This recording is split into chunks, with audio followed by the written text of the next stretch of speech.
Hello friends, Prajapati Arpita back to my ચેનલમાં તમારું હાર્દિક સ્વાગત છે। આ છે પૂજાબેન ઠક્કર છે, કેંગર વોટરના મેડમ છે। અહીંયા ડેમો અપાયા છે। આ છે મારું જેઠાણીનું ઘર છે। પેલા છે કેંગર વોટરના સાહેબ છે, એ વિશાલભાઈ પ્રજાપતિ। તો અહીંયા ડેમો આપવાનું ચાલુ થઈ ગયું છે।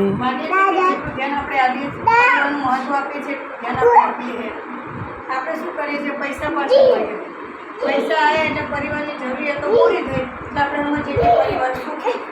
પણ પહેલાંના પહેલાં કહી દે છે કે પહેલું સુખ તે જાતે નડ્યા।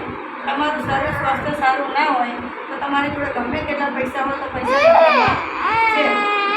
આપણો જે પ્રોજેક્ટ છે એ આખો સાયન્સ ઉપરનો છે અને આપણા શિક્ષણની બે બાજુ છે। પહેલાં સ્વાસ્થ્ય સારું રહે પછી એમાંથી પૈસા મળે। આપણી ટીમનું નામ છે ડ્રીમ ટીમ।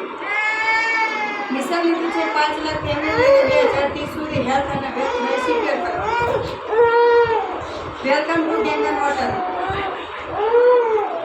કેંગન વોટર એ જાપાની શબ્દ છે અને ગુજરાતીમાં આપણે કન્વર્ટ કરીએ તો અમુક તરફ પાછળ હોય। પહેલાંના પાણી ઠંડા પાણીના ડિવાઇસમાંથી મળી આવે।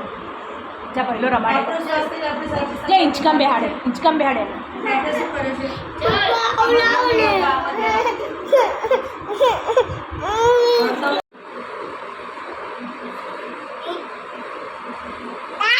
હવે ડૉક્ટરે તમને દવા આપી, તાવ આવ્યો, ડૉક્ટરે કીધું કે તમે એસિડિટીની ગોળી લેજો એટલે તમને એસિડિટી મટી જશે।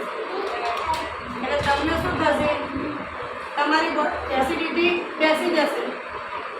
એટલે આટલે જ થઈ ગયું, તમને શું થાય, દવા લીધી અને એસિડિટી મટી ગઈ। પણ તમારે વગર દવાએ કેમિકલવાળી દવા નહીં લેવાની। અને આપણા ઘરે ડિવાઇસ લગાવેલું છે, તમે ખાલી 1 ગ્લાસ પાણી પીશો તો તમારી બોડી એસિડિટી મટી જશે। એસિડિટીની ગોળી લેવી પડશે નહીં। આ કહ્યું આપણું કેમિકલવાળું ના કેમિકલ વગરની।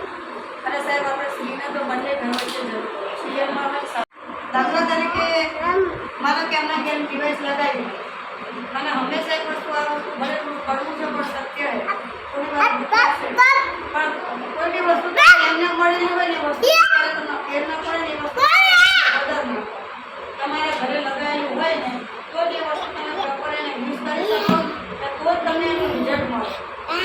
દાખલા તરીકે એનું નામ શું છે, અર્પિતા તમને 1 બોટલ પાણી ભરીને આપી પછી તમારે આપણો ડેમો અહીંયા પૂરો થઈ ગયો છે, પણ આપણો ડેમો તો થોડોક નથી, અડધો કલાકનો ડેમો છે। ફ્રેન્ડ્સ, હું તમને આખો ડેમો બતાવીશ।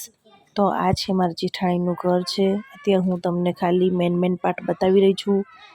તો હવે અમે જમવા જઈ રહ્યા છે। તમે જોઈ શકો છો ફ્રેન્ડ્સ કે ઝરમર વરસાદ આવી, તો અમે જમવા આવી ગયા છે રેસ્ટોરન્ટમાં। આ છે ભરગાદેવી, એનું નામ છે રેસ્ટોરન્ટનું। તો આમાં આ છે બાજુમાં રહી એ મારી બેન છે, પેલી છે મારી બેનની ભાણી છે। આ છે પૂજાબેન ઠક્કર, એ અમારી સાથે જમવા આવ્યા છે। અને આ છે પૂજાબેનની છોકરી। તો ચલો ફ્રેન્ડ્સ, અમારી પાઉંભાજી આવી ગઈ છે। તો ચલો જમવા, કેટલી ટેસ્ટી પાઉંભાજી લાગી રહી છે, પાઉંભાજીની છાશ ને। તો મેં જમી કરીને પાછા ઘરે આવી ગયા છે। તો જોઈ શકો છો કે હું મારા હર્ષિને સુવડાવી રહી છું। તો ફ્રેન્ડ્સ, તમને અમારો વિડીયો ગમ્યો હોય તો લાઇક, શેર અને સબસ્ક્રાઈબ જરૂર કરજો। અને આજનો વ્લોગ અહીંયા પૂરો થાય છે। આપણે કાલના વ્લોગમાં મળશું। Bye, good night.